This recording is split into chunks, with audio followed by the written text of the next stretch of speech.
So the next part of 5.3 is the concurrency of angle bisectors. So we're going to look at the angle bisector, and again, like we talked about the perpendicular bisector, remember that yesterday we talked about the angle bisector, and if we had an angle bisector, we could make a point here and drop the perpendicular segment, and if we did that, the segment would then be congruent.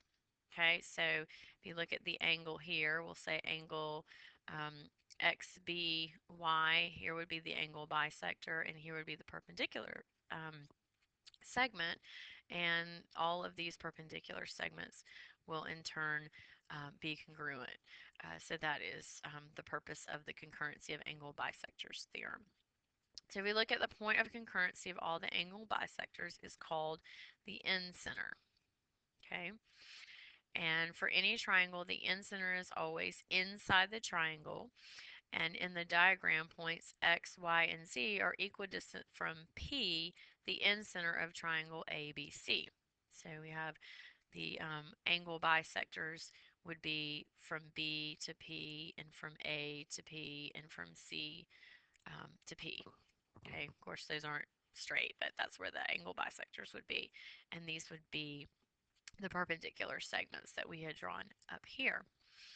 So if we draw this circle inside of the triangle, we'll notice that we have P right here.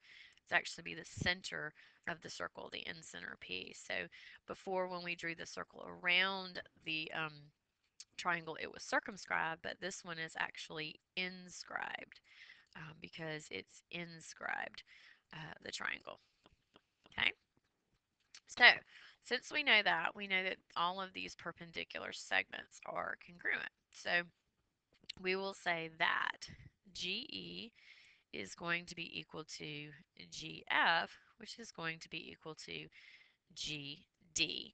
And of course, they give us two expressions, and then they ask for us to find GD. So we'll take those two expressions and we'll set them equal to each other. So 2x minus 7 equals x plus 4. Okay, and we'll subtract x from both sides and we'll get x minus 7 equals 4. And then we'll add 7 and we'll get x equals 11. Plug that back in.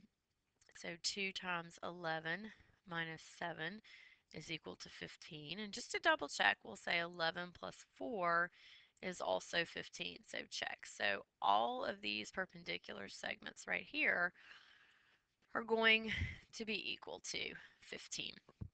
And that's how we're going to use the end center or points of concurrency for the angle bisector.